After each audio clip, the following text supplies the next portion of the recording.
Yes, indeed. It's the morning run. Philip Dukes, Uncle Neely, Big Dog Chico. We got some special guests that will be joining us today. Y'all stay tuned. Let's get it. Let's go.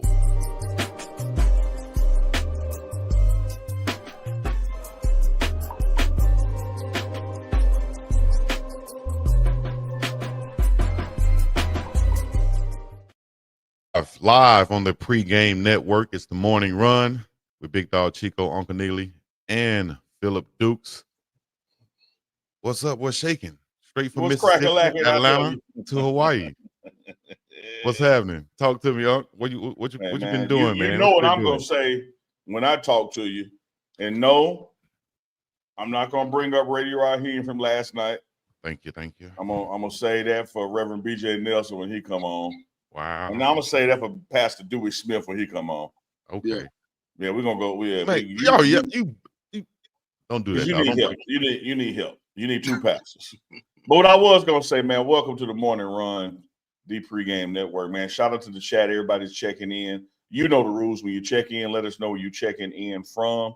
All across the nation, Firestone, Colorado. Love when I see Memphis 10 in the building. And the Dirty South, ATL is always representing.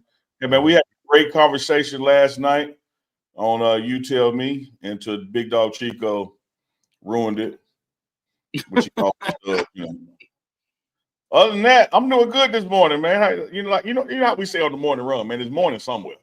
It's morning somewhere. So, and every day a good day on this side of it. You feel Woo! me? Tell me. Hey, look, Toronto, I see two people in the comments. They said "ooks" and not "dukes." Did y'all do something when I went out, man? I don't recall that. I think I was making sure Chico ain't saying that. I think it might be Chico classmates or something. I don't know. I was just making sure. Well, for all the people tuning in, I see Muskogee, Oklahoma, Michigan, Denver's in the building, Fayetteville, North Carolina, South Carolina checking in. We filling on up in this thing. Yes, from the Pineapple to the Big Apple. Once again, from the East Coast to the West Coast, we're tuned in. Put your city and your state in the chat. The morning run. We got some guests coming in, but before we get to the guests, Unc and Dukes, we got to talk about some latest in sports. And we go to the NFL. We'll talk about the New York Football Giants picking up two quarterbacks. And I posted once they signed Jameis Winston that this could be the first time that the New York Giants have a starting quarterback on the opening day of the NFL season. And now they're trying to solidify that because they just signed Russell Wilson also. They can have two black quarterbacks. Give it up for the New York Giants. What do y'all feel about this signing? Does this mean that they're not going to take a quarterback in the draft? And who do you think will be the starter if they don't take a quarterback between Wilson and Winston? When you set that stage, you left out the keyword black, then you brought it back up. They're going to have three because they're going to still draft a quarterback. You think so? Yeah, let me tell you something, man. We've talked on this show ad nauseum about how this league is a copycat league. And once the Atlanta Falcons did what they did last year and it worked, everybody's going to start doing it. And then when you really just look at the two quarterbacks that they've signed Jameis Winston, signed Russell Wilson. When you look at the NFC East and the age of the quarterbacks in the NFC East, those two guys you just signed are not your future. You have still got to go get a quarterback at some point. And why not this year when you got two of the best to ever do it coming out at the same time in Shador and Cam? So it hasn't convinced me that they're still not going to draft a quarterback. It has convinced me that it is not as urgent as it was 3 weeks ago. But in the next year, they're going to still have to draft one regardless. So why not now? Yeah, absolutely. I would agree. And when you look at the amount of financial, investment that they've made in the quarterback room, they still ain't spent no money for real. I mean, Russell Wilson, the guaranteed money is what you really look at, which is really going to heavily impact the salary cap. So when you look at a total of less than $15 million between your entire quarterback room, you got room to bring in the number 3 pick as a quarterback. So I think that I don't think this impacts their. I still think if I had to mock draft it and put some money on it, I would say that the Giants still draft Shador, and they've also what they've done is insulated the room with because we worried like we talked about as far as quarterbacks who would be willing to mentor. Well, I don't think you get a better mentor at quarterback or a cheerleader, not cheerleader. I don't want to say it in a condescending way, but somebody to root for the next guy than Jameis Winston. Yeah.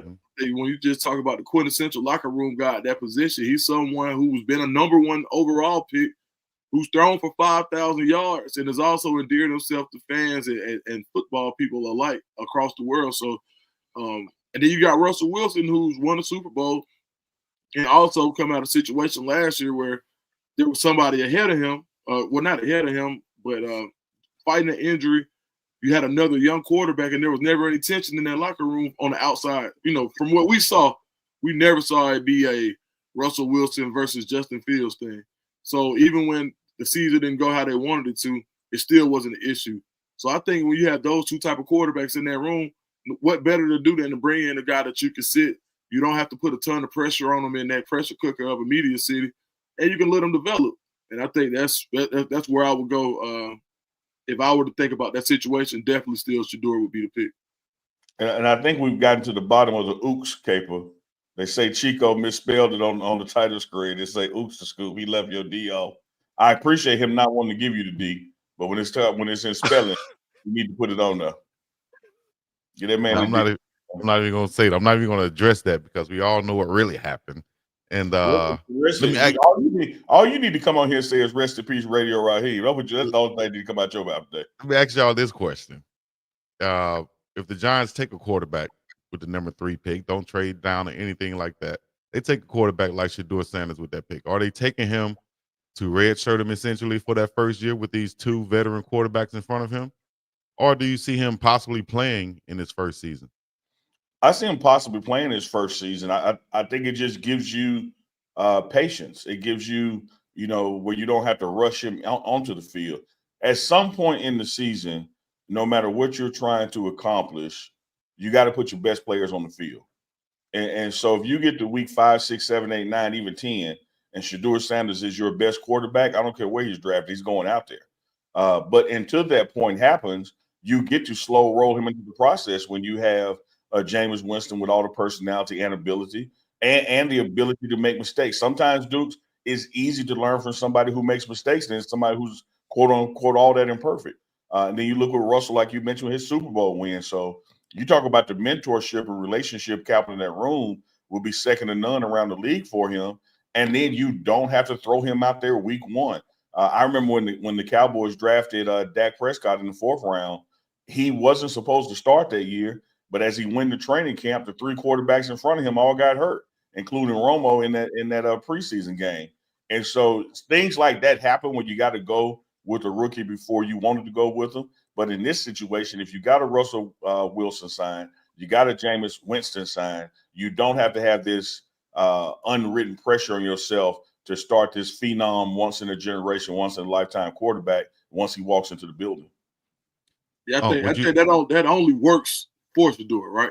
Or it could be Cam. You just don't know how it's going to shake out. But I think they get a quarterback. They get Shador or Cam. But you don't have to rush them. And then 2, you allow them to develop, take it, and you can see how the season is going. I guarantee you, if the Giants don't have the season that they want to have, they'll be playing the young guy. And then the other thing is too, the Giants, Tommy DeVito is the 3rd string quarterback. He was starting games 2 years ago. I don't know if you guys remember, he won a game or 2, and then he has the agent with the agent who looked like an old school mob boss with the hat and the trench coat. So the Giants have shown that if things don't go the way they're supposed to with injuries, they'll throw in whoever's ready. And I think Shador will be one of those guys that they'll have to play this year. Nice. Would you say I make a lot of mistakes, Unc? No, I would just say that you're being you. You're doing the best you can. One of the things my grandmother told me, may she rest in peace, is, boy, stop trying to do what everybody else do and do your level best. And I think, Chico, on any given day of the week, any given hour of the day, you are truly giving us your best. So when you can't pronounce words like anonymous, you tried. You just failed, but you gave it your best. Coach Prime is big on effort. Chico, I applaud your effort because when you fail full speed. It doesn't take talent for effort, right, Unc? It does not. I just wanted to say that because you said earlier that you can learn a lot from mistakes. You can. Hey, look, man, I'm the youngest three boys. There's a lot of ass whoopings I dodged because I saw the ones they got. All right. Let's see here. We want to go to our first guest.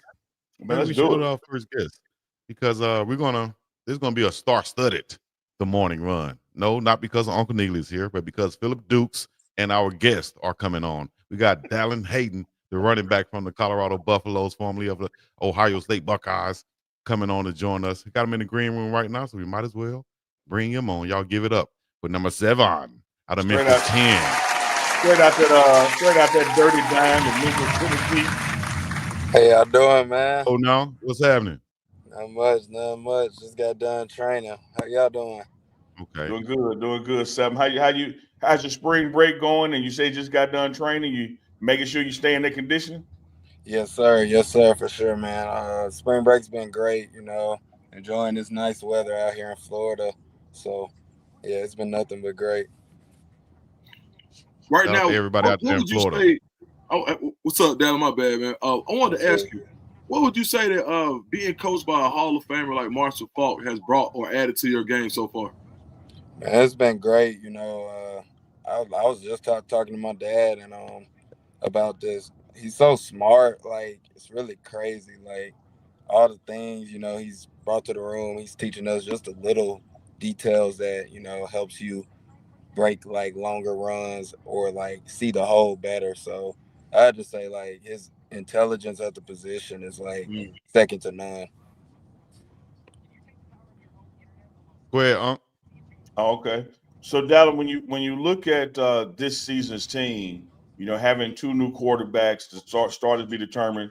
But one of the things we know is going to happen, we're going to run the ball more. You've heard your offense coordinator say it, that the success of this team is going to be solely based upon our ability to run the ball. So that's talking to the O-line, that's talking to the backs.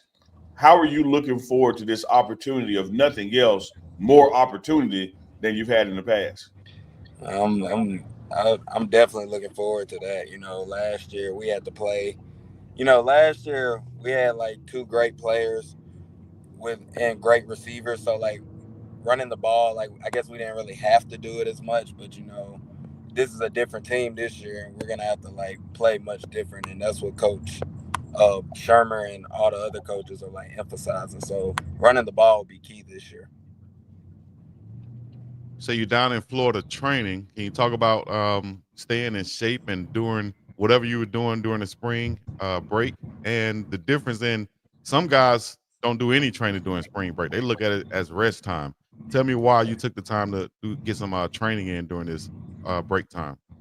I mean, we're college athletes, and as soon as we get back, I'm sure we're gonna do some type of conditioning, and we hitting the ground running. So, like, in my mind, I just want to like stay conditioned, so I'm not out of shape and look bad. So, yeah.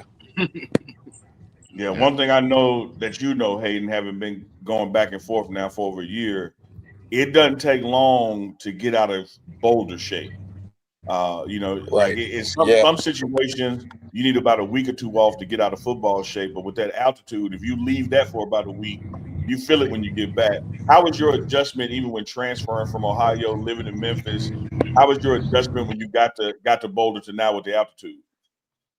I ain't gonna lie. When I first got to Boulder, like that altitude was killing me. So, like I remember the first day we conditioned, I was like, man, this is different. So, like it probably took me 1 to 2 weeks to get adjusted to it. So I would go back to school and like do extra conditioning just so I could get used to it. But once I got used to it, everything was smooth. What did you ever like with your dad being a great player and coming from the University of Tennessee? Did you ever feel any pressure to kind of follow in his footsteps to go to Tennessee, or was it always, especially like because you played at Christian Brothers, right? Yes, sir. So yeah, of course. So I know there was probably a lot of pressure on you to kind of make that move to Knoxville. Did your dad ever say like, "Hey, I would have liked this," or was it just always just your decision? Nah, man, he left it up to me. He always told me like, don't feel like you got to go to Tennessee because I went there or my mom went there. Like, it's my decision. So, I just wanted to like do my own thing. Like that's just how I've always been. Like, because I've been compared to my dad, my older brother back when he was playing, and I just always wanted to like build my own legacy. So that's really why I probably didn't like pursue like going there. I would say, Oh, and just to piggyback on that real quick, Chico, what was it about Colorado that made you decide to come to Boulder? I mean, why not? Shoot, all the NFL experience, like that's really what stuck out to me the most. Like everybody on the staff has either played or coached in the NFL, so I was like, and that's where I want to be in a few years. So I'm like, why not? Yeah. I was going to ask about your injuries and recovering from them. Me being a former player myself, I know how it is to have these lingering injuries. Hell, my shoulder still hurt from an AC joint injury I had. So can you tell me? You can't get those, playing backyard volleyball, but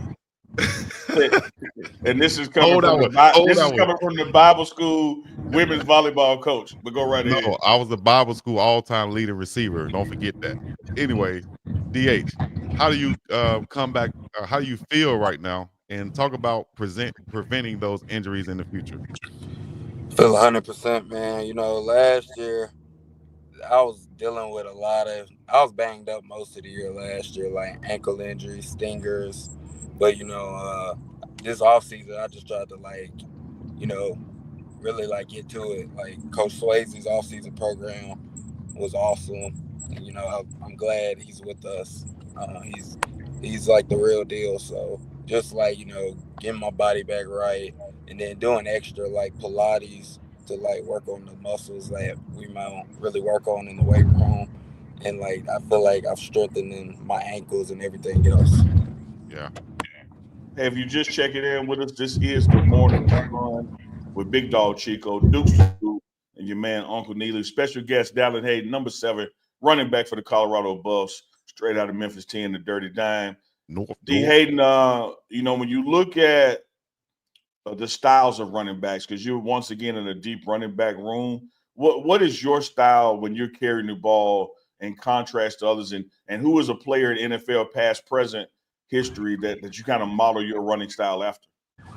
I'd say I feel like I'm an every down back. I can catch, run, and block, and then I'm really good at running between the tackles and outside the tackles, and just I feel like I'm kind of like a slasher and speedy guy, kind of.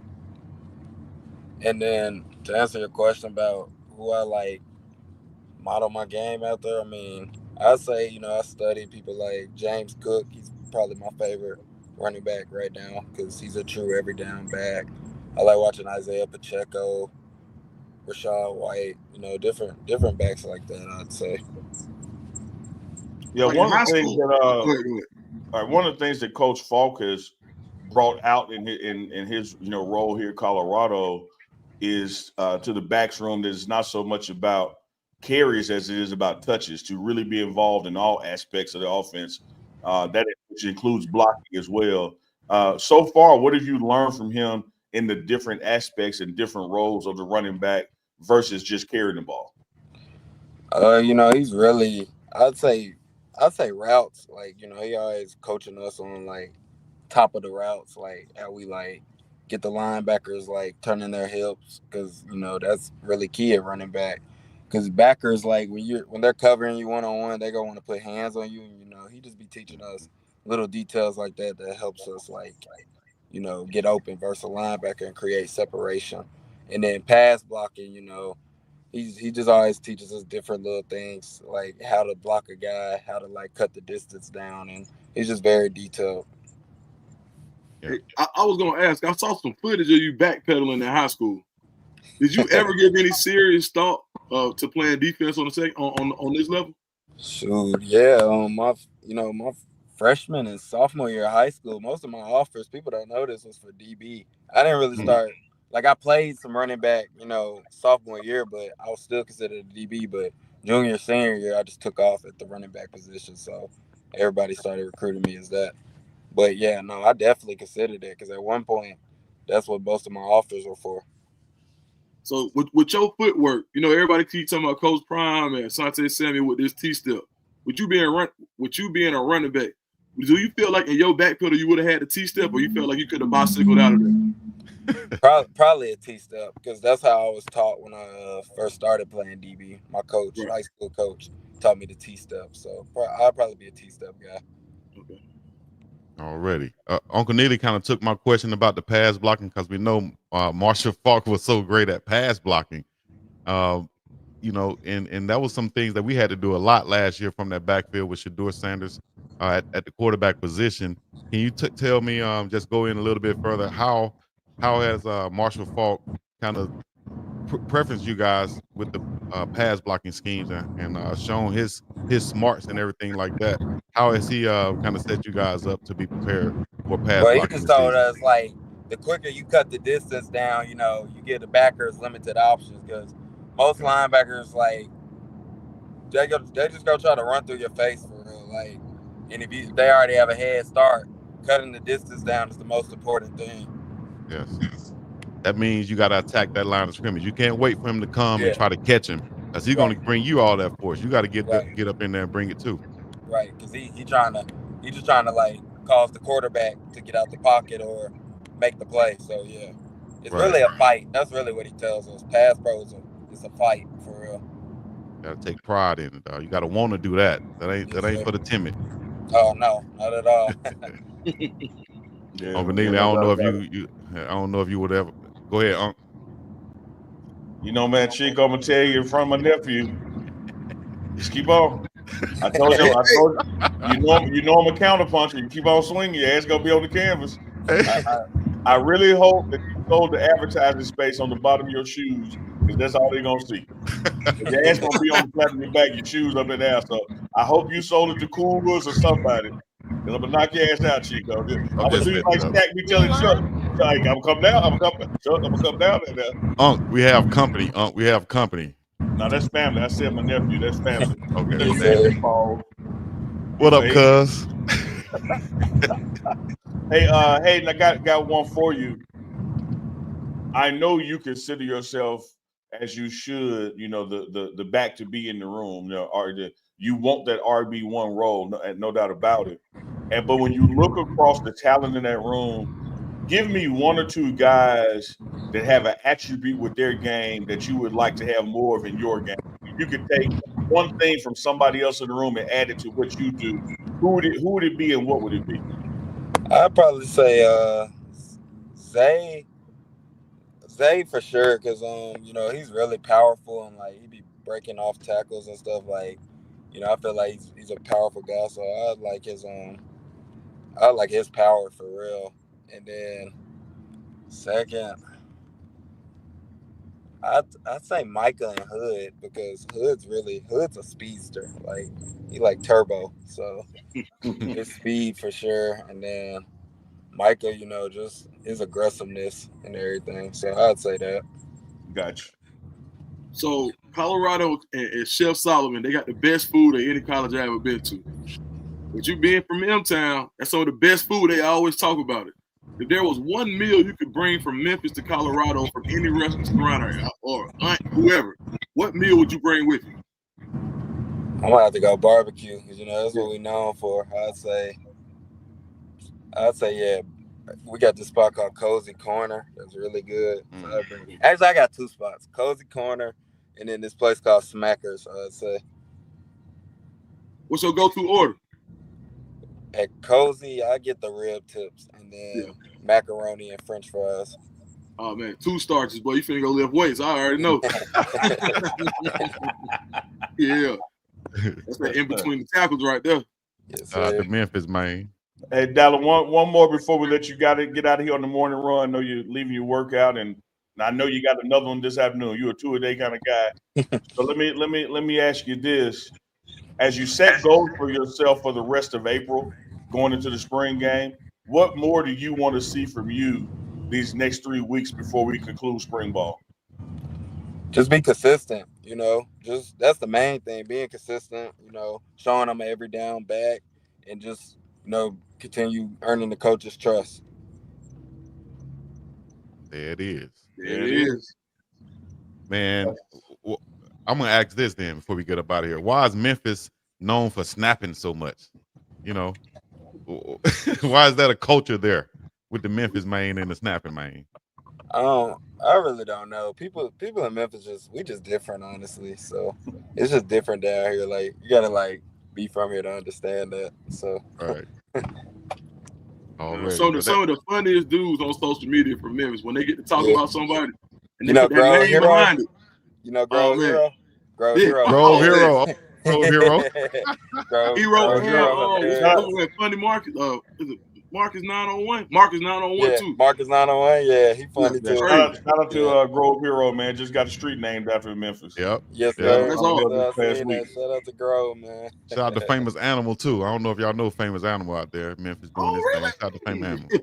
Yeah. With the ad lib. Yeah. I know Famous Animal. I'm finna flame Chico ass in a minute like he keep on coming to me. What's over with? Hey, he done tried to show out in front of the company. I want to go say that. He really had.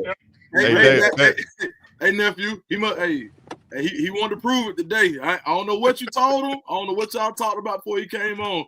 But he said, hey, he finna go at Debo today, so you done brought the man some juice. You don't have to Chico. We'll call you and let you know you might have to help. He trying to get a free 7 jersey. Hayden ain't gonna give him no free jersey, man. No, it's all good. If Chico get into it, we're gonna have to call you. Hey, that Florida weather looking good out there, man. You enjoy yourself, DH. Do your thing.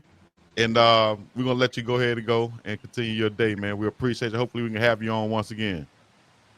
Hello? I think we lost him because of the move. Good. Appreciate you, DH. Once again, Dallan Hayden out of Memphis 10 checking in with us. Chico, look, so when I came in today, they was in the green room and they would laugh. And, Chico, what you like? Yeah, like what's going on, Chico? Man, I just tried to lighten up everything. Man, I knew Uncle was gonna come at me, so I might as well just hit him a couple times first. He gonna come. Okay. He gonna come. He's gonna come now. That's all. I just want to hit him a couple times. Pause here. I just hit. Chico said not today. Okay, Chico. He gonna have to be a counterpuncher today. He gonna come. Like, dude, what are we doing? What is taking place on the morning run? Like, hey, yo, you gonna make me come? Like, what is the dog? Come like, on, back dog. up. Hey, man. Come on now, dog. It started last night when you laughed at Radio Raheem. I said, all right, Chico, hey, this one of them different. It's like what they say, retrograde, something going on. Chico ain't playing. Chico, clearly you haven't learned from Coach Prime's words. You don't show out in front of company. You show up in front of company. That's what I was trying to say. We got to show up. That's all. Let me tell the chat something real quick. Let me tell the chat something real quick because I wasn't gonna bring it up. Lord have mercy. You bet. Oh, chill out, dog. No, I mean, man, it's just because you got different audiences. Hey. There were some people here today that they didn't watch You Tell Me last night, so I gotta let them know what took place. I love that Lakers hat. I love that father figure hat too. Change the subject. I appreciate that father figure. Shout out to Father Figure Apparel. You know the motto. It ain't about being perfect. It's about being present. It's not about buying presents. It's about your presence. Shout out to Father Figure Apparel. I appreciate deflection, but even good fatherhood is not about to get me off your ass, Chico. Pause. He's scared. So Duke's asked, and I'm paraphrasing, Duke's asked, is there a moment in a movie that really got to you emotionally, whether it made you happy or sad, it just got to you emotionally? And I said, man, School Days, because I was the same age at the time as most of the characters in the movie, the roles they were playing. I said, School Days when the police killed Radio Raheem. And this dude over here with the Afrocentric haircut of the PWI, he started laughing. I laughed. He kept laughing. And then he had tears in his eyes laughing. And then he wouldn't stop. You laughed at the impact of the death of Radio Raheem on the culture. Anybody in the chat, if y'all know Radio Raheem, put it in the chat. If you don't, if you think that name was just funny, Radio Raheem, y'all let me know. It was funny when you said it, Radio Raheem, sound like a hood name. I didn't think about the scene in my head. I thought about the name, and then I thought about the actor. Then I thought about him being Dub man in the movie New Jack City. Then I thought about Uncle Neely loving him as a kid, and have all these things just had me laughing. And then Dukes chimed in and said, "Damn, Chico, you laughing hard as hell." So I think being autistic had you laughing is what I think. Come on, dog. Come on, dog. You can't be saying that. When you on that Radio spectrum, Raheem. different emotions come out different times. That's what I think of. This No matter what, shout out to Radio Raheem. Hey, it's the morning run. Big Dog Chico. We got 2 more guests to go. We got Chef Carl Solomon going to join us today. We got Coach Michael Pollock, special teams coordinator. Main man. Today. Hey, before they come, I see the Lakers hat. Y'all going to fall up off Bronny. Bronny getting buckets. Damn right. What he just had 39 in G League the other night. 39 points, 7 rebounds, 67% field goal shooting. South Bay Lakers, Bronny James. Is it just because he's playing in the G League and he feels like, he has free reign to do his thing and to shoot as much as he wants, as opposed to coming to the NBA and when LeBron and them is on the court, he knows he has to, be passive and play defense. Roles change. Yeah? Absolutely. That's why. Absolutely. Absolutely. Yeah, you can't LeBron James will probably go for 150 points. He could probably get 100 in the G League game, straight up. Like he could probably get 100. Not like no cap. Like LeBron probably could. So when you think about the level of competition, but that's what you want to do. You want to show them the difference, right? I think I told that story before. Like we used to play against some of the Auburn team in a hot box at Auburn University, the little gym in between the Coliseum and the Act. And, the point guard, Ian Young, he came in, and we had a good run. He said, hey, dog, he got 2 guys that played on the team, and he said, show them the difference. And so when you're playing against a lower level of competition, you're supposed to show them the difference. And that's what makes you, as saying that I belong on a different level. You can't just say, I don't supposed to be here. You got to show that you're not supposed to be there. And that's what Bronny doing by going with 39. Yeah, I love it. I know one thing. The basketball court is the same length, and the goal is the same 10 feet off the floor, and you're still playing against pros. It's almost like being in Major League Baseball and going down to the minors. There's certain things that when you do them at a certain level in the minors, it translates, although lesser, to the majors. And so you ain't going to hit 15 home runs in 10 games in the minors and not hit 3 home runs in 10 games in the majors. And so dropping 30 points or more in the G League, you can drop 10 to 15 in the NBA. And so it's just about confidence, it's about getting to your spot. It's about putting the ball in the bucket. And he has shown the world that, man, this dude can shoot the ball. Like he has a shot. He has defense. Like he has something to contribute. And my thing about it, like I've always said whenever this comes up, is, and we know it's because of who his father is. Like I'm not asking for no leniency or something on the guy. But the fact of the matter is, he is the most talked about 55th pick in the history of the NBA.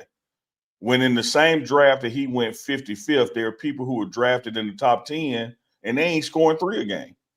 But nobody's talking about them and whose spot they took. They want to talk about the 55th pick took somebody's spot. Well, the 5 people in front of him took his spot. He should have been 50th. Based off what he's doing. Yeah, based off what they're doing at 50th through 54 and what he's doing at 55, hell, he should have been even earlier. Yeah. Most definitely. Bronny said he belongs out there.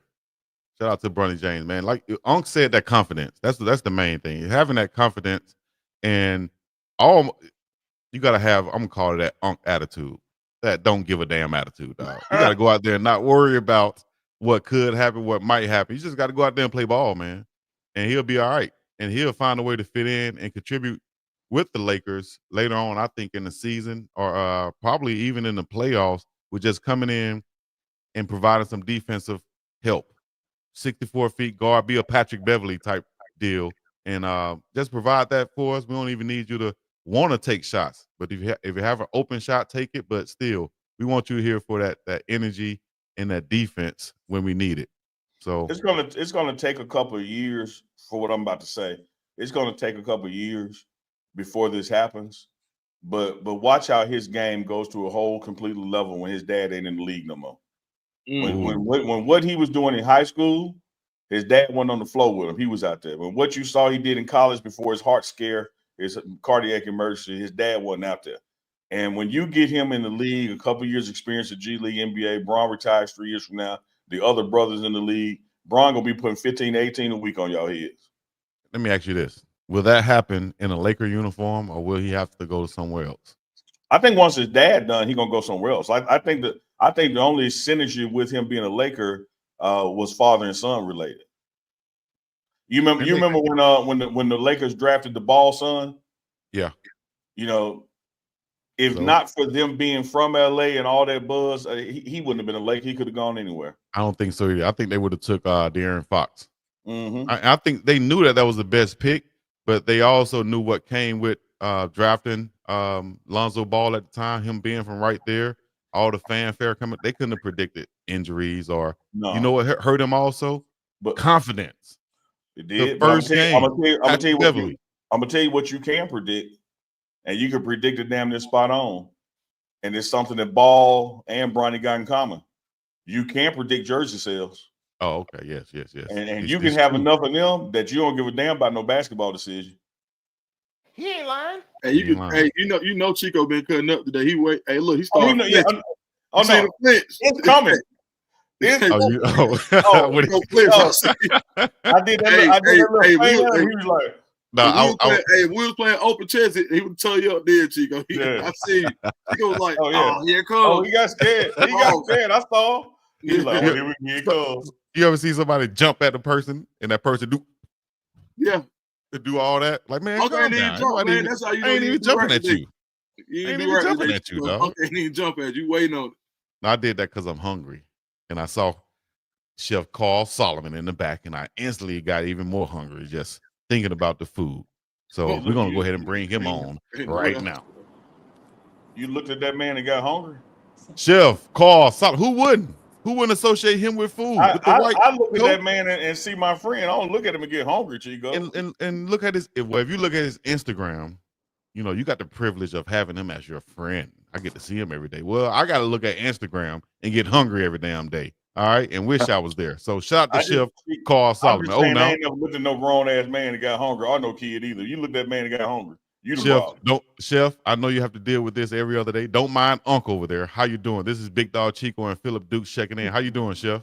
Hey, good morning, fellas. I'm doing well. How are y'all? Doing good, Chef. Hey, this is the morning run. We do this Monday, Wednesday, and Friday, Chef. About this time, I've already done the walkthrough with you and filmed what the meal was going to be before I come back and eat. And everybody in the chat and the audience loves our segment with Chef Carl Solomon. What has it been like for you, Chef, from your side of the equation to be highlighted, spotlighted, getting you flowers and something you just love doing? Hey, yeah, thanks for having me, guys. It's been really unique, of course, I appreciate it. And, ton of respect to you guys for doing what you do and shining some light on us. But it still feels a little funny, like taking all the flowers because Neely, as you know, I got an army of cooks in the kitchen back there and an army of student workers and front of the house full-timers that are helping me put this thing on. So, although I, make some executive calls and do a lot, behind the scenes to put it all together, I'm not the only one doing it by any means. So still getting used to that and trying to do my best to shine the light on those guys too, because, I'm not the only one doing it. Chef, when you think about how nutrition plays a role in the development and performance of these athletes, how much pride do you take in seeing a team like Colorado go out and put 9 wins up last year? Like, how did it feel knowing that you played such a pivotal role in making sure that they were in tip-top shape? I'm sorry, man, cut out there a little bit. Would you mind saying that again? No problem. I was saying, how did you feel as far as being the guy who's mainly responsible for the nutrition of these athletes? How did it feel seeing Colorado have such a good season last year and knowing the role that you played in? Man, it's awesome. I do put a lot of blood, sweat, and tears into this operation, and I have a lot of love for the CU Buffs, of all sports. And it's awesome, when you're this invested and you get to see it turn around from where it was when I got here to where it is now with Coach Prime and crew. Ton of pride. I'm so proud to be a part of this. Chef, I want to touch on that for a second. You were there prior to Coach Prime, and one of the things you shared with me was that you had reached a point that you were thinking about a move. In comes Coach Prime, and he demands this standard and it was a standard that you had been wanting all along. And a lot of people who folded in the building, you embraced it and ran with it and exceeded it. Talk about those early times with Coach Prime and trying to get the cafeteria and food up to where he wanted it, which is where you wanted it all along. Yeah, I mean, obviously, Coach Prime has been instrumental in bringing a lot of success to this department across the board. And, my department's just one area where we got to feel that. Uh, and yeah, I was kind of ready to go back to the private sector before he got in here. Appreciate rounding out my experience coming into an athletic department setting. And, I'm definitely still all in. There's no doubt about that. But yeah, he was huge and, able to step up that budget a little bit and, bring in the focal point to what we do and highlighting what we do is also, it's an extra stress and an extra pressure on us. But, pressure is a privilege and we're glad to be able to be in that spotlight so we can flex and, we can put our best foot forward every day. So he's enabled me to do that. And, so thankful that I got that opportunity with him. And, like I've told you before, Unc, and Big Chico too, like growing up in Dallas and being a huge fan of his and the Cowboys from day one. And now fast forward like 30 years and, I'm in this culinary field and have this connection with him. Like it's unbelievable, so I'm so thankful. Yeah, we're so blessed to be able to have this opportunity with him. Chef, you just dropped a bar when you said pressure is a privilege, and then you put a cherry on top of it when you said you flexing on him. Man, that's my chef, man. I was going to stay right there, the chef, and ask you to give us a background. Yeah. So tell us how did you get into culinary arts? Oh, that kind of background. Well, let me show you this background too while I'm sitting out here. So, yeah, we're on spring break right now, but we're still taking care of our athletes. So I think we got some athletes sitting back there eating right now. We're doing a little grab and go thing today. So, kind of skinny down the whole service, watching that budget as we do, but still providing for our athletes. So taking a little break right now, sitting out on beautiful Folsom Field. Beautiful. I mean, this is as good as it gets. We got a bluebird day right now. Hardly a cloud in the sky. You can see the flat irons back there. So, this is a big piece of why I'm here too. Like coming from a fine dining background, where I was at right before here was Boulder Country Club, beautiful dining room, North Boulder, looking over the flat irons as well. But to be able to do what we do in this setting, in this background, we have a gorgeous dining room. We have a great budget. I work with talented cooks. I'm an athlete. I love sports through and through. So it really is this awesome opportunity to kind of tie in, my culinary passion and my profession with my sports passion as well. So, man, I'm about as lucky as they come. This is primo right here. Yeah, we the last interview I did with you, or the first one, the last one I did. You gave us a little insight on your sports and background, and you're a runner, right? Yeah. So I like doing marathons and ultra marathons. I'm kind of gearing up right now for a pretty heavy duty season. I'm going to run rim to rim to rim again. I did that last year. So it's a double crossing of the Grand Canyon. Going to do that here in May, and that's going to lead into some other ultra marathon mountain races here in Colorado. Kind of capping off with the A race right at the end of fall camp, which will be tough. But I'm going to do Run Rabbit Run 100-miler in Steamboat Springs. So that's 100 miles in the mountains with like 20,000 feet of elevation change. So ultra marathon, ultra marathon, not just a marathon. Ultra. Oh, he said 100 miles. Unbelievable. 100 miles. Yeah. So when we talk about the nutrition, like I'm no dietitian. We also work with dietitians here that are playing a huge role in helping guide us to make sure all these guys and girls get what they need. But I'm kind of practicing what I preach too, because when I'm outside of here, not spending time with the wife and the little girl, I'm training. And so, right now I'm kind of on this high carb kick, which is prompting like a performance boost that I haven't seen since like my 20s. But I truly understand, the significance of the nutritional piece here. When you say performance boost, is that your way of saying another baby might be on the way soon? I was shaking my head. No, that is not at all what I'm saying. I already knew. I was doing like Man, we say all the time, like, respect all these parents out there that got more than one, because we love our little girl so much. But, geez, she's a handful. I can't imagine two. Girl Hey, dash Chef, check in. Oh no. Chef, let me dig in the budget with you. You mentioned, your race coming up at the end of fall camp, and we did this segment last year. We really drilled down into the cost of what it takes. If you remember some of those numbers, when you have the athletes just all to yourself, say like in August, and it's just purely football in the building, talk about deliveries each day, what they go through, and what it costs just to feed football for fall camp. Yeah, so fall camp, is it's funny because this is a kind of a side effect of Coach Prime, right? Like we were just saying, somebody else in the building today, this would typically be time of the year that we're slow, like spring semester in general being slow, and a byproduct of Prime and stepping everything up and getting the spotlight and all that, and the interest level, going through the roof, is we're really not ever slow anymore. And it's a great problem to have, right? But fall camp used to be kind of like our peak of the year, and then everything else paled in comparison to what it took to put on fall camp. And now that's not the case at all. We're looking forward to fall camp because it is only football, and it does minimize, quantities across the board. But just a kind of funny note there. It's still an epic ordeal to put on fall camp. We're going 7 days a week, 3 full meals a day, and then we typically do a late night snack as well after dinner.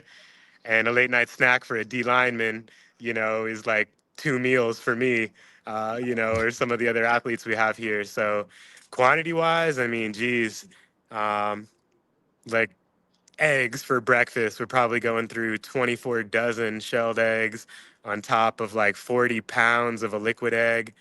We use a really high quality cage free liquid egg. There's no way we're cracking all of those eggs. We do crack a ton. We're going through about 40, 50 pounds of bacon on a breakfast service, about a case of bread for French toast, like 24 quarts of pancake batter.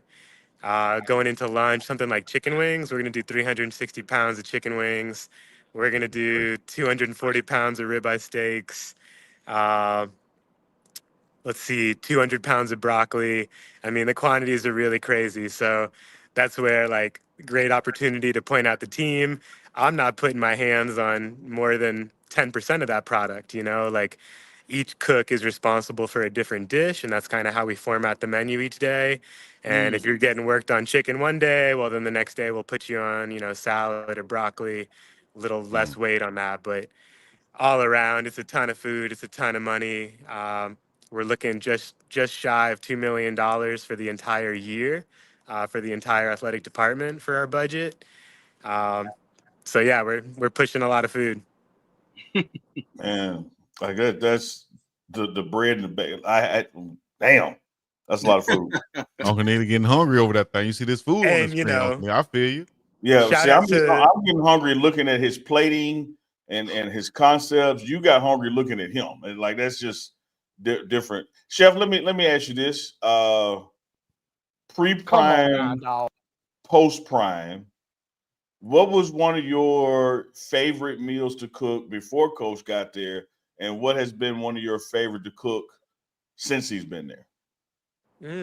That's a good question, man.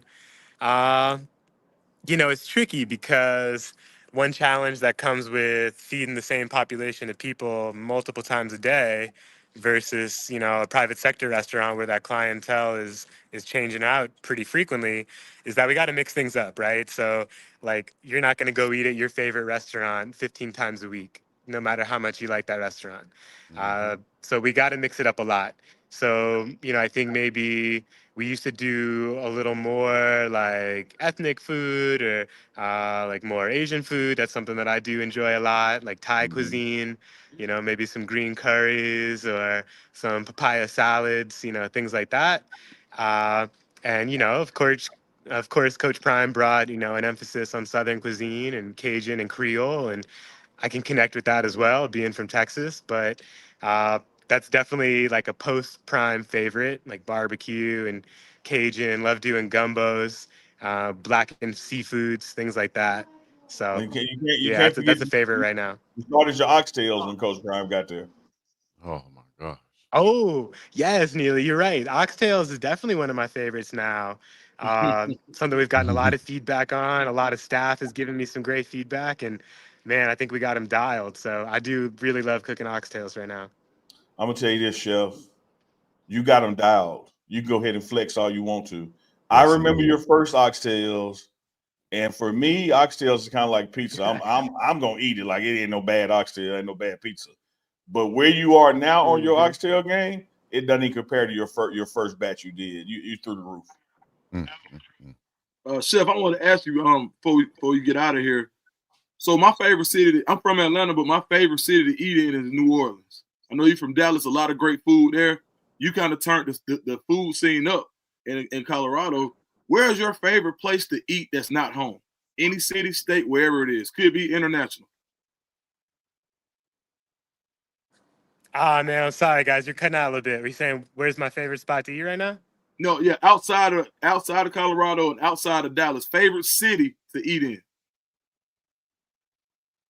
Ooh.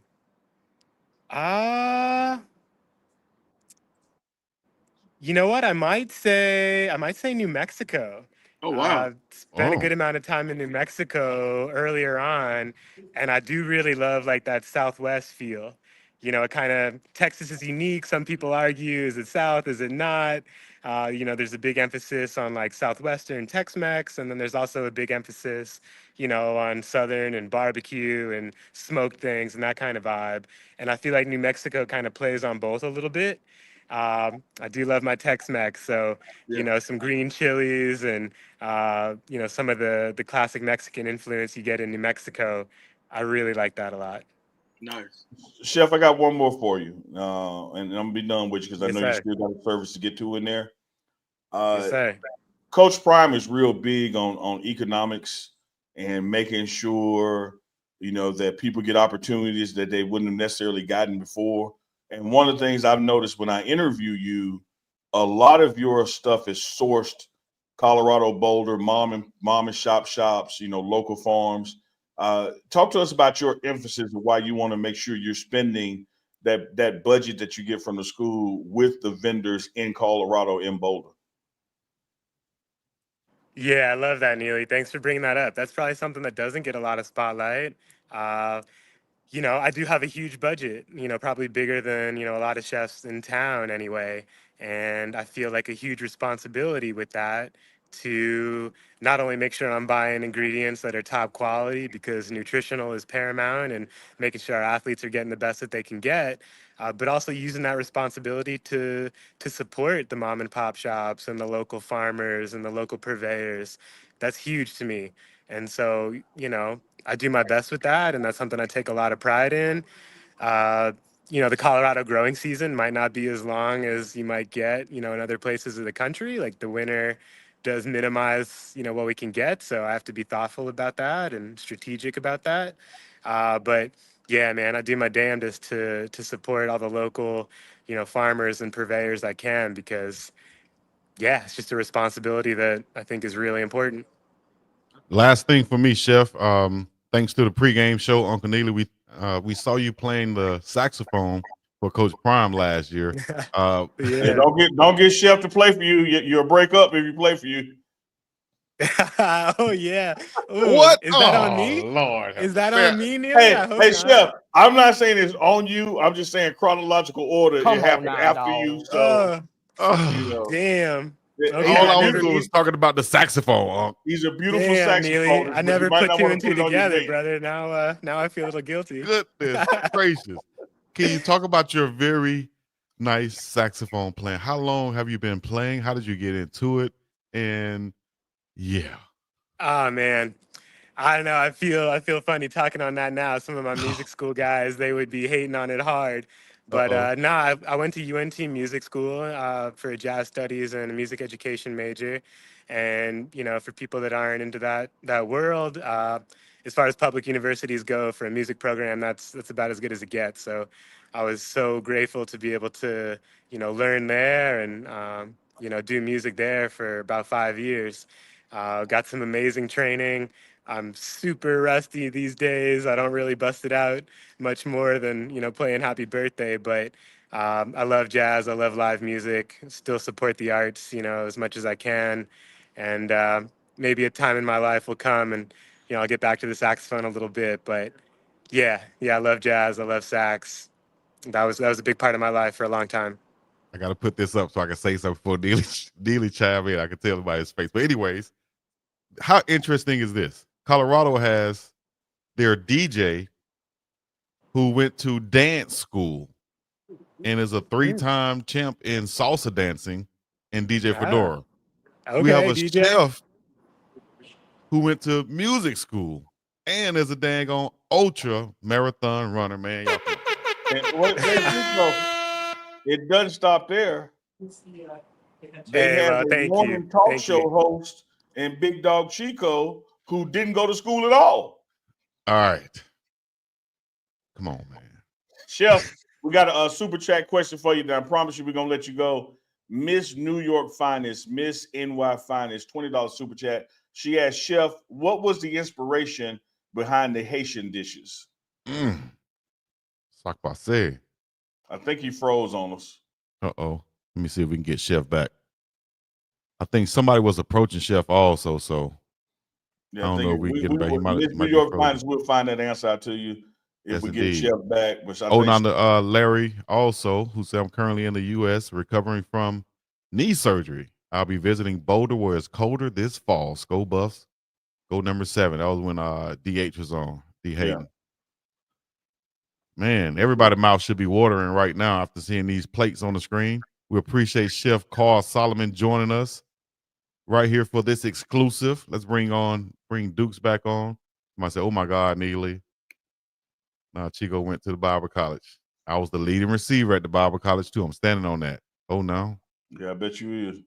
Yeah, hey man, all that oxtail talk. Hey, did you flexing now, dog? Unbelievable. Hey, 462 watching us live. Let's get up to 500. While you're in the room, man, hit that thumbs up. Hit the like button. Turn the notification bell on. Because don't forget, this afternoon, I've already been texting with him this morning, seeing his hunting pictures. We got Wednesdays with Warren live. Yes, indeed. By BiggDogg Chico in the background. So that's coming up this afternoon. Let's get that thing up to 500. So y'all like it. Y'all share it. Y'all turn the notification bells on. Do the scoop. Got his finger licking good going on. He eating up. BiggDogg Chico, mouth water when he saw Chef. I don't know what that's. BiggDogg is still going to catch these bowls because he disrespected Radio Raheem. But it's the morning run. We are in the building. We're coming up on an hour. One guest left. That is Coach Michael Pollock. There you go. Special teams coordinator Michael Pollock. I had to learn how to let the sound effect go through because you got the volume up so damn high it drowns out the talk. You could talk over it. You could talk over it. That just happened when. No, you can't. Okay. Yeah, go back and watch a replay. When you play that damn sound effect, it drowns out everything because you ain't got the mix board set up. That's how it's supposed to be, right? You drown out everything. Hey, dude look like he in front of the stove, man. Just eat that. That's why I saw Duke just take a big old bite just now. Man, you flexing on us, dog. I'm hungry. No, man. They kept talking about oxtails. You know how it is? You got the food downstairs, and I had some oxtails. I couldn't take it no more. Oh, yeah, boy, big pretty oxtail, dog. Oh, yeah, they is pretty oxtail. Hey, man, you know one of the worst damn things in life, Chico? Is buying small oxtails for $30 out here from a food truck in Hawaii. No, that would be bad. That would be bad. But here's one of the worst things in life.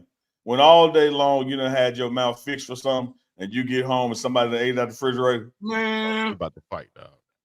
That's gonna cause a problem. Ain't nothing gonna have me moving furniture. Then for me to be mad about some food I know I had in there, and you knew it was mine. Knew it was yours. Knew it was mine. Yeah. And you just know, man, when I get home, I'm finna heat this up. I'm gonna be good. It make your work day go better. It make you drive home better. You get to the house, I think what's worse than the container being gone is the container still in there, but able to little bit of it left. Oh yeah, dirty mother. You drive past the fast food restaurants with pride then when you know you got food at home. Man, you know you got to go to McDonald's today. I ain't got to go to Taco Bell today. I'm going home and eat this plate. I'm gonna do good. Growing up, my middle sister Cheryl, she used to always make my food. My mama used to make her cook for me or whatever. But she always had something different. So she made like pork chops, then she would go buy like a T-bone steak, like, you know what I mean, and make it on her own. So sometimes Cheryl will make the food, and one time I ate her food, dog. Blessed up. Man, look, I ain't never got hit so hard by a female before. Like, she punched me. Like, she didn't slap me, she didn't push me. She went in my, she went in my about that T-bone. So yeah, I learned right then, you don't play with nobody food in the refrigerator. First time I got punched in the face was by my sister, left-handed. I ain't even see it coming. What you do? I said, I know not to mess with her anymore, and I ain't got to worry about no dudes running what up on her you do either. to get punched, crazy? Huh? Oh, what did I do to get punched? Oh, crazy.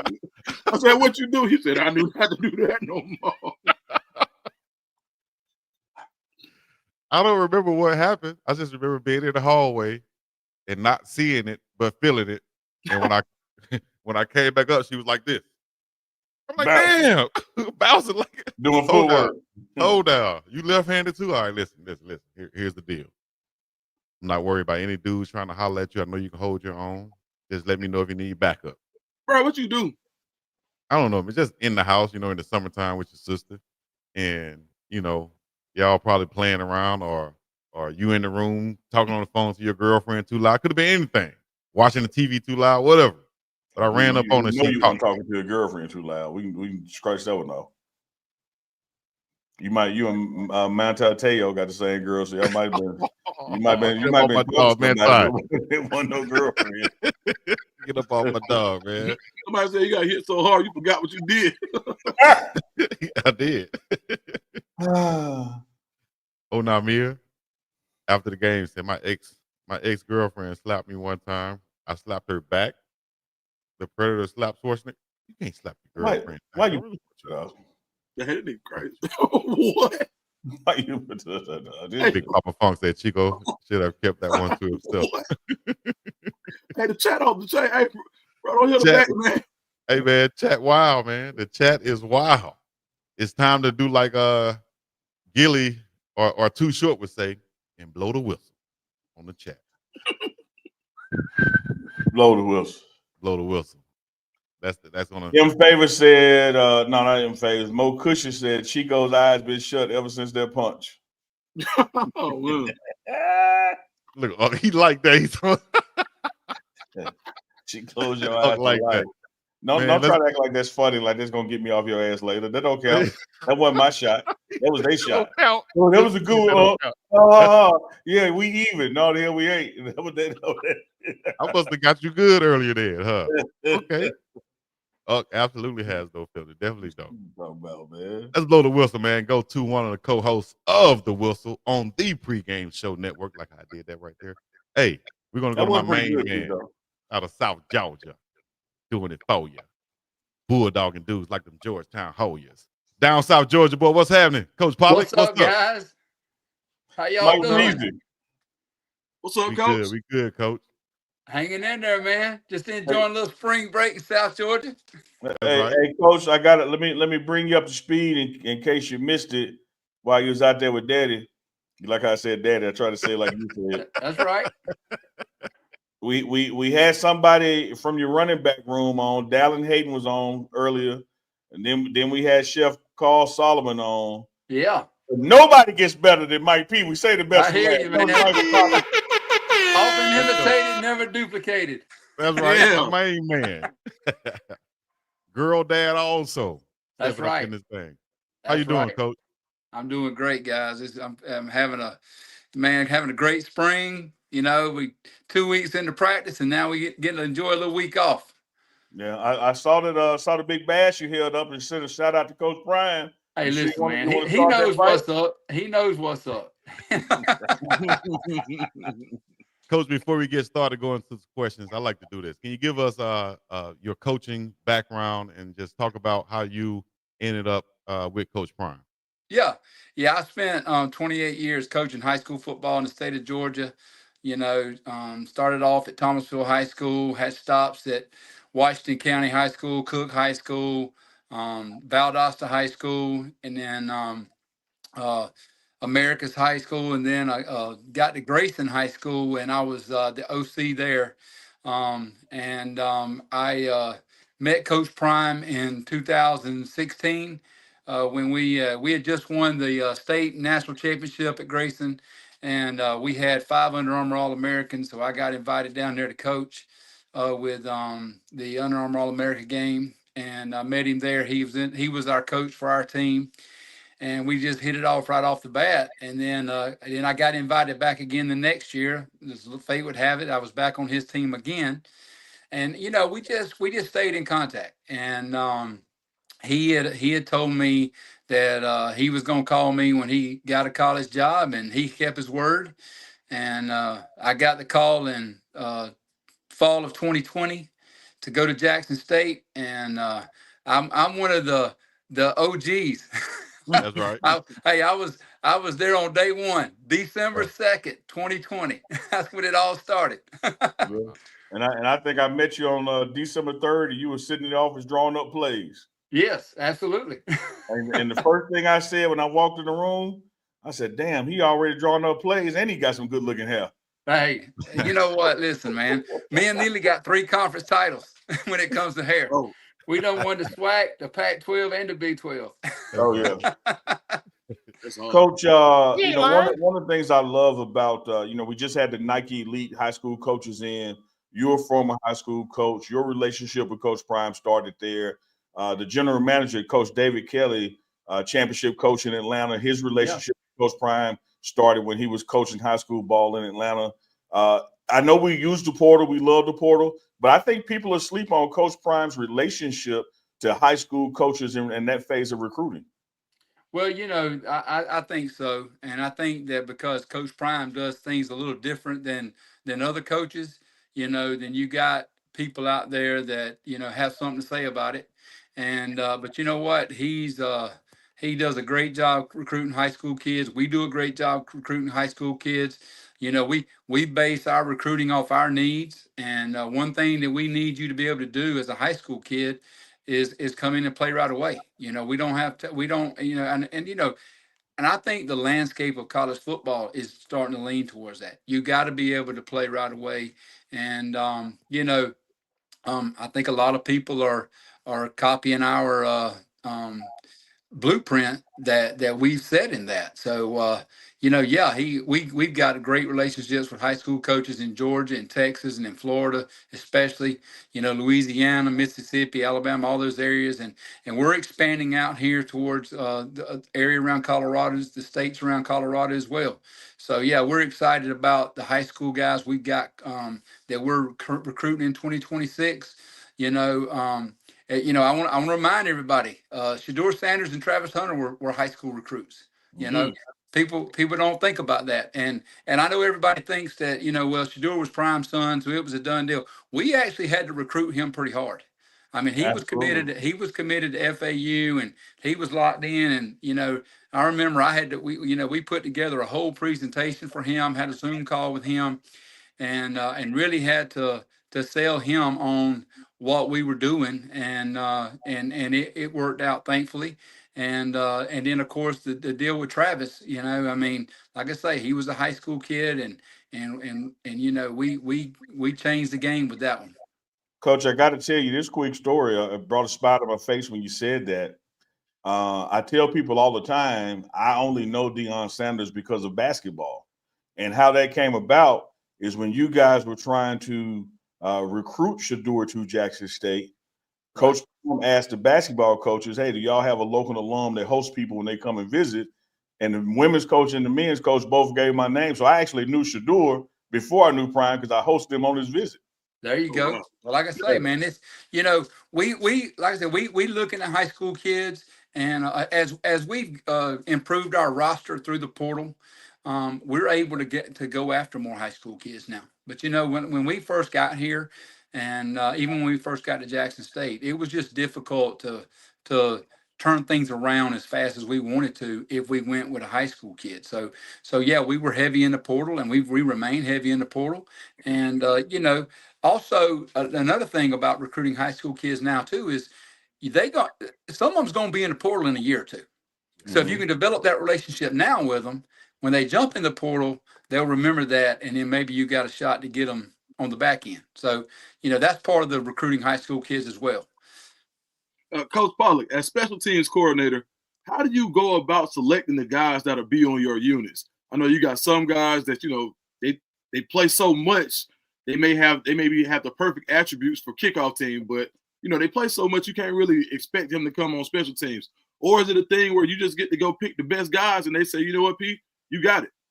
Well, you know, Coach Prime has actually changed his philosophy a little bit on that this year. You know, in the past, we were mainly trying to use backups as much as possible on special teams. But, you know, he came to me immediately when I got the job and he said, Coach, I want to be able to use starters this year. I think it's important for us to put the best 11 guys on the field. And, you know, so what we're doing right now in spring practice to decide who those guys are, you know, we're setting up competitive drills, you know, emulating a kickoff or a kickoff return or a punt or punt return situation. And we're grading the guys on their performance in the drills. And that's how we're going to start off with picking our depth chart. You know, so like I say, we're making it competitive. We're making it as game-like as possible. You know, we've made a lot of headway through the first 6 practices in terms of starting to understand the guys that are going to be key members of our special teams unit. You know, thankfully this year for kickoffs particularly, we got Buck Buchanan that came in from Louisiana Tech, and man, he's a game changer. I'm gonna tell you. You know, he we had him. He's not really been able to. I mean, we knew what kind of leg he had, and you know, we've known it all along. But the other day at practice, we were doing one of our competitive drills, and we had Buck and a couple more guys, you know, Stojanovic and Mata kicking off from the 35, and Coach Prime was out there in the middle of the field, down toward the end that they were kicking, and he was actually talking to our 2 coordinators, and Buck kicked one from the 35 as a kickoff, and it went through the uprights, and it was about halfway up. So that got coach's attention real quick. So you know, so he's definitely going to be a weapon for us. You know, being able to put the ball out the back of the end zone and cutting down the returns, because last year we were really, you know, I mean, Coach Tommy Robinson and those guys did a great job last year of scheming around our deficiencies in the kickoff game, because we probably had more kicks returned against us than anybody in the country, just because we didn't have that guy. You know, one of our guys got hurt early in the season, and we had to go with a couple backups, and they just didn't have the leg strength to get the ball in the end zone. So we had to kind of be creative with what we did. And, you know, T-Rob and them did a great job of you know, scheming things up. So my job is going to be a little bit easier in that, you know, in terms of kickoff. So, you know, one thing that Coach challenged us with in the off season is, you know, we only had 1 return for a touchdown last year, and that was a punt return with a Jonte Wester against Utah. And you know, Coach Prime is probably arguably the greatest special teams return man in the game. Him and Devin Hester are in the same breath, and he really wants us to improve our return game a lot. So, you know, having Buck and not having to spend so much time on kickoff is going to allow us to spend more time on kickoff return and punt return. And man, we've got some weapons back there. I mean, we've got, you know, we got a little hitter coming back, Isaiah Harge, that's definitely going to play a big role in that. You know, we got a couple of freshmen. We got Farrakhan, and then we got little Q for 6 from Texas. Both of those guys are dynamic freshmen that are they're definitely going to play in it. Of course, then we got Draylon Miller and a couple of other guys. You know, so and so we feel like we got some weapons back there that we can use in the kick and punt return game. And so like right now, you know, we're just trying to find the other pieces and to help those guys out, give them just a little crease and let them do their magic, you know. So, but yeah, and you know, another thing that we brought in a great punter from Kansas in the portal, and you know, Greaves is so talented. I mean, he can place the ball wherever he wants to. He's another Australian kid that we brought in, and that, you know, he can drop it on a dime. You know, he's got a great leg in terms of strength, but more importantly, he's very accurate. He knows where if you tell him to put the ball somewhere, he can do it. So, we're excited about that. And of course, then we got our main guy that's been with us 4 years now. We got Mata. That's he's improved his leg strength, but I'm gonna tell you something. Inside the 40, he's money, and that's what we need. Right. Coach, I got two for you. One is coming from our chat. We appreciate the chat out there, particularly the super chats. Big Beats Franklin with the $5 super chat says, Coach P, how impactful was having these coaches in last week? I feel like we hit a good lick with that move. Did they leave with good vibes? Talking about the Nike Elite High School coach coming in. Oh man, absolutely! What an opportunity Nike gave us to host that, and we had Coach David Kelly, Smitty, Reggie Calhoun, our DFO. All those guys played a huge role in making that thing as positive as it was. I think that having some high school coaches from some of the most elite programs in the country was huge, and we got a chance. It was good for me because I got a chance to see some of the guys from Georgia, that were there with my guys, and I got to visit with them, and that was special. And then I got, of course, a couple of guys from Louisiana and South Carolina that I knew I got to visit, and then I got to meet some guys, from other schools. There was some guy from the Lakeland High School. Just so many schools that had big time coaches with a bunch of players. Hey, it's funny. I caught a big bass yesterday. The key to catching big bass is you got to fish where they are big bass. So when you go and recruit, you got to recruit places that have players. Yeah. And not only do they have to have players, but they got to have been coached right in high school. Because if I don't want a kid, we don't want kids that don't know what it's like to practice the week of Thanksgiving. We don't want kids that think, well, man, football season's over Thanksgiving, we start basketball in December. No, that's not how college football operates. We want guys that are used to going to the playoffs, that are used to practicing Thanksgiving. They understand that, hey, Thanksgiving's at home. I'm gonna practice in the morning. I'm gonna eat lunch or dinner with mama after, and that's how it's got to be. So, and also those guys from those programs understand the importance of working in the weight room. They understand what an off-season program's like. The summer program, they're used to going to 7-on-7 camps. They're used to lifting weights. They're used to practicing in June and July. So they're not sitting there thinking, well, man, I'm just gonna hang out by the pool all summer.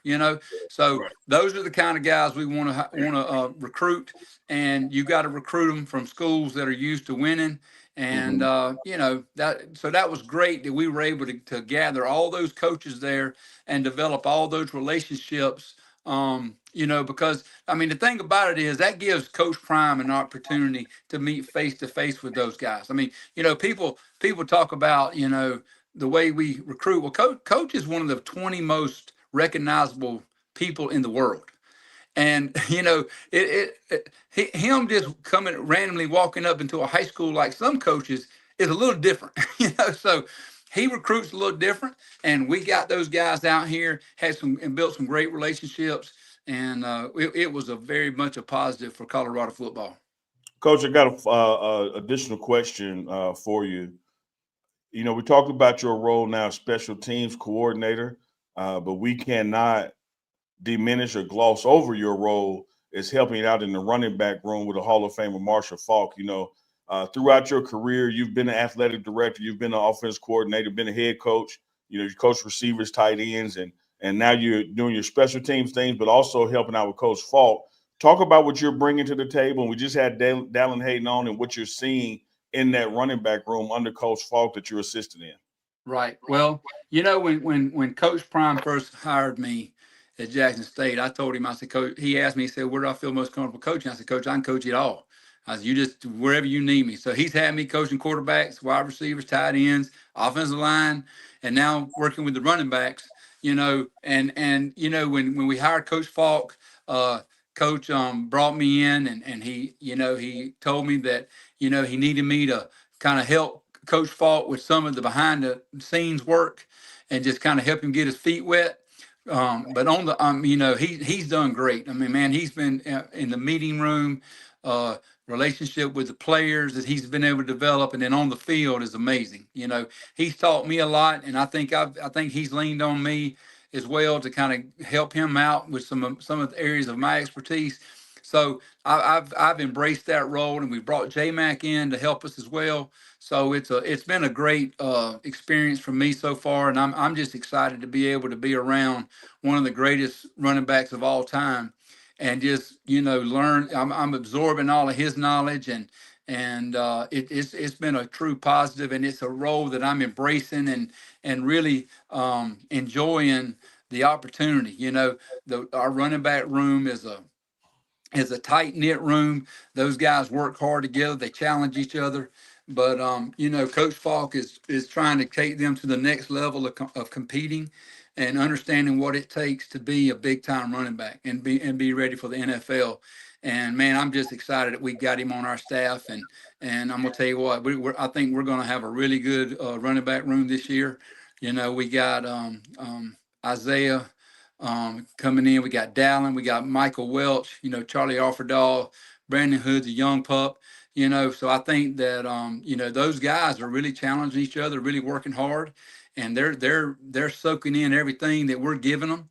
And I think it's going to be a positive for us. We've gotten better up front on the O line, and we're working more with the O line and tight ends, meeting together and working together to understand the run game better and the pass fit on pass protection. So yeah, it's been a great experience for us, and I just see it continuing to get better.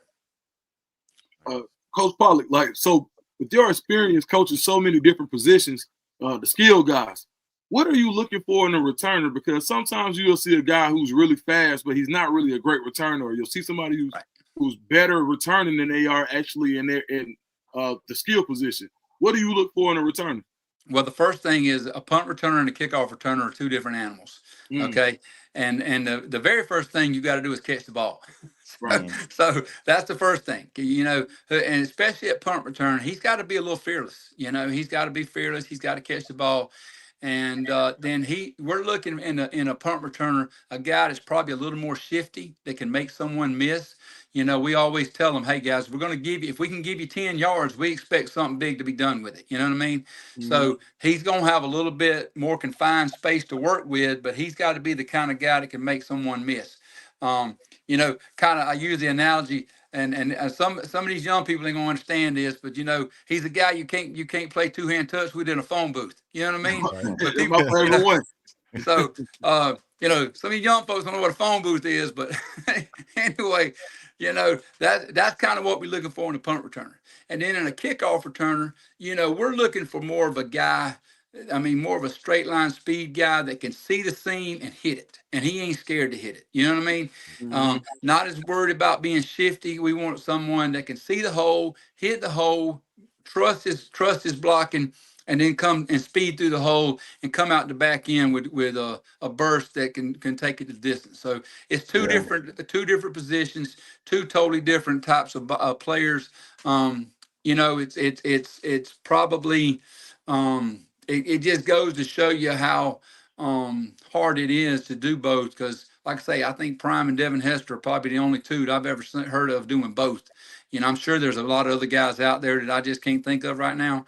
But, those two guys did both at the highest level. And, if we're fortunate enough to find one that can do both, that's great. But, right now, we just don't know that answer yet. Yeah, I talked to Chico's ex-lady, BiggDogg Chico's ex-girl.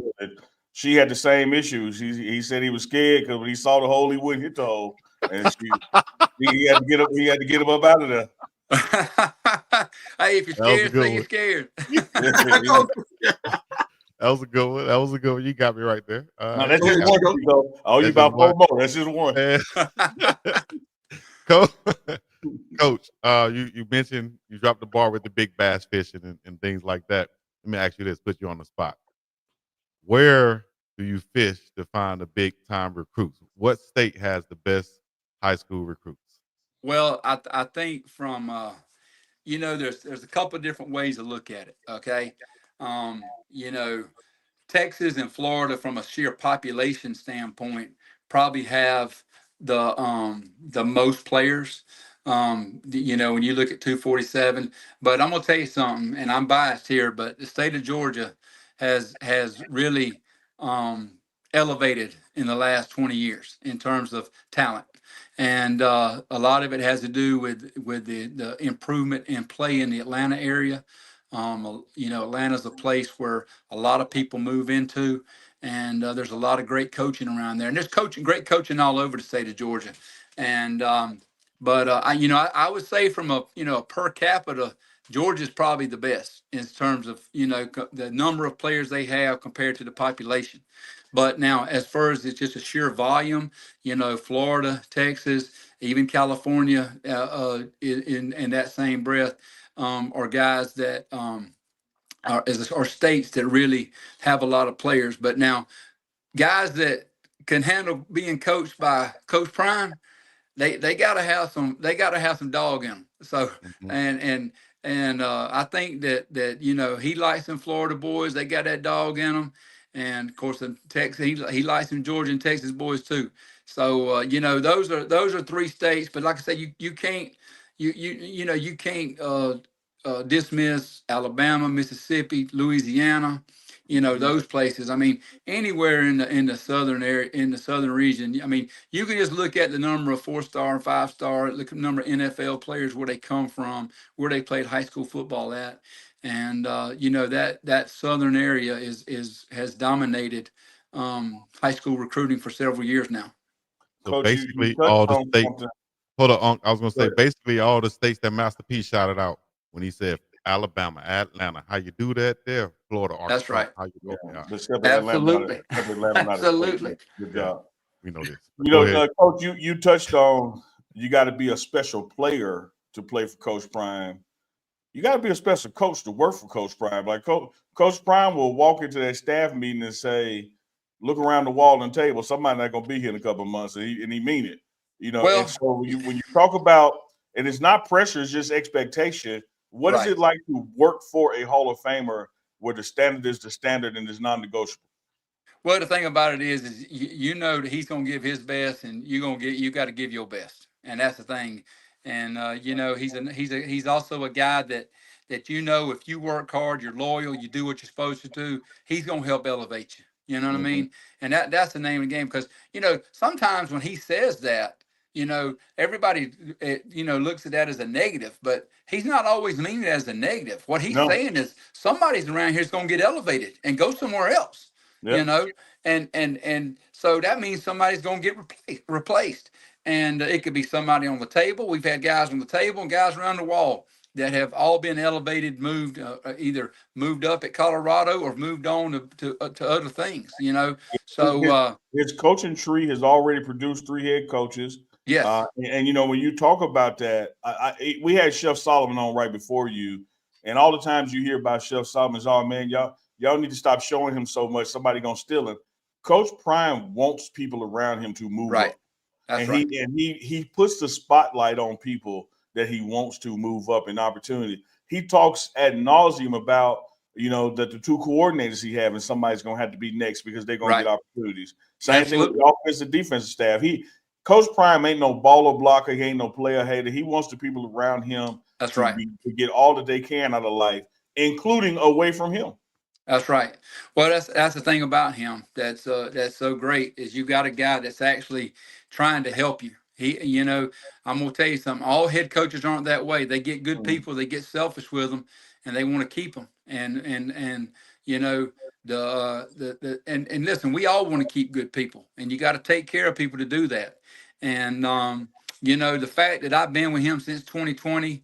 He's had other coaches been with him much longer. That just shows you what kind of guy he is, because he's great to work for, because you see what you get what you see, and you see what you get. And I always tell new guys and these young coaches that come in, I was like, listen, if coach goes out of town for a few days and he comes back, he coming back hard now. So we're gonna probably have a staff meeting, and he's gonna probably reel back everybody back in. I said, that's just what he does now. So don't get all in your feelings. So even on the content side, one of the worst things that can happen is when he's at home. Because ain't no that doubt. notepad get out, the eyes get to He ain't got going. but two things to do when he's home. That's fish and think about how to get us better. You know, and he does both of it full time. And so yeah, when he comes, it's good when he gets away because he does come back with you know some mandates and some things that he wants to see, and he gets everybody refocused because I think it's important. You know, you have to refocus a staff throughout the year, and the same way with a team, and that's part of the beauty. That's part of the being the head coach's position, and that's one of the things that he excels at is he stays out in front of issues. He stays out in front of this thing. He doesn't let people get stale, get sour. He gets out in front of it, and he keeps everybody fresh, keeps everybody rejuvenated, and keeps everybody focused on the main thing.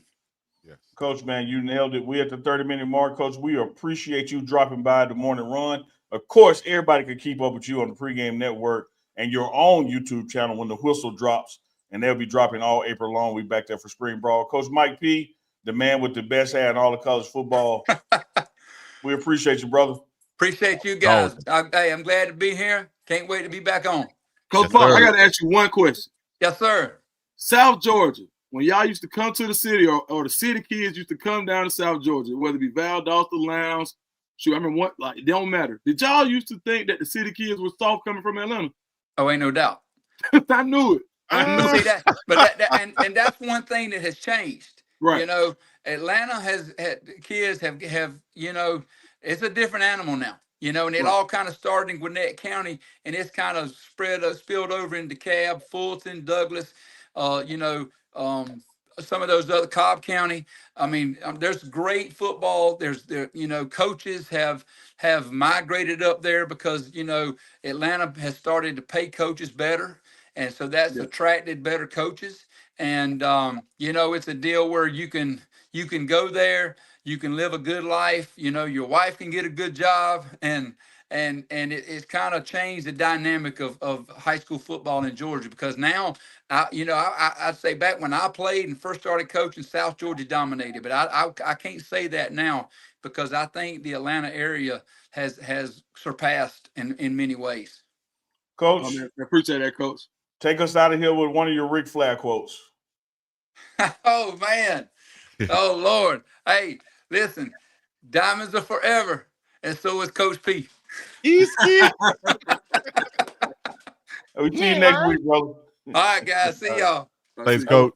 Coach Michael Pollock, Special Teams Coordinator for the Colorado Buffs, co-host of The Whistle with Andre Hart, and the biggest Ric Flair fan you ever met in your life. He's straight out of Georgia, and you can hear it in the accent when he say daddy. He loves his daddy. Yeah. Hey, man, I'll tell you one thing. Then Moxtail, roll your ass out there. Somebody said Deuce rested on the mic. They said Deuce. They said Deuce sleep on the mic. The itis. Man, listen. Yeah, man, that wasn't no good idea, man. I'm glad I did it, though. Yes, no regrets. Hey, man, my worst idea is always end with that, too. That wasn't a good idea, but damn, I'm glad I did it. Like that. Like that is the term to end the show on, right? Like that. Broke my damn mic stand. I just go hold it, man. Oh, what'd you say if that would have been me? T-Boo, Mike. This ain't no T-Boo, baby. This Amazon. I got this off my Uncle Byron account. Well, we're gonna go to like Chico, that. Man. Chico came to fight today, man. Yeah, like I still owe Chico a couple more licks too. Pause. All right, we're gonna go like that, in the term like that in our community. And I'm gonna use it. Unc sent me a text, and he said, I mess with Chico, but I don't mess with him like that. I was joking on Unc, but I ain't joking on him like that. Like that is a term that we use in our community.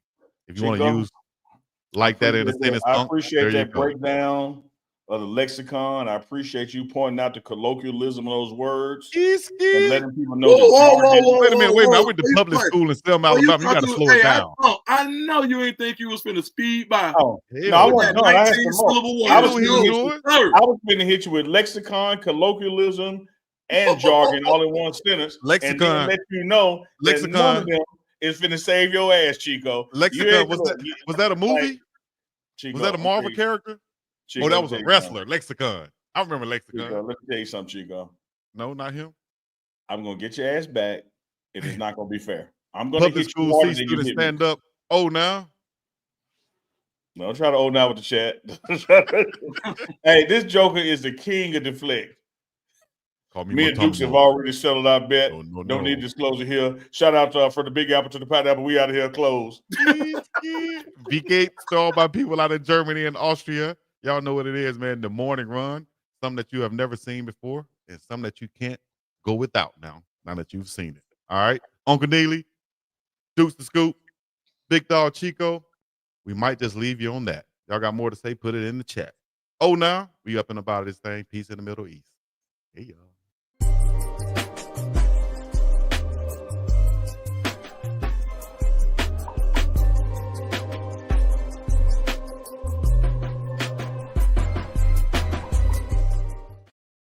It's the morning run presented by no one right now. If you would like to become a sponsor, please hit us up in the inbox. ASAPper. This is the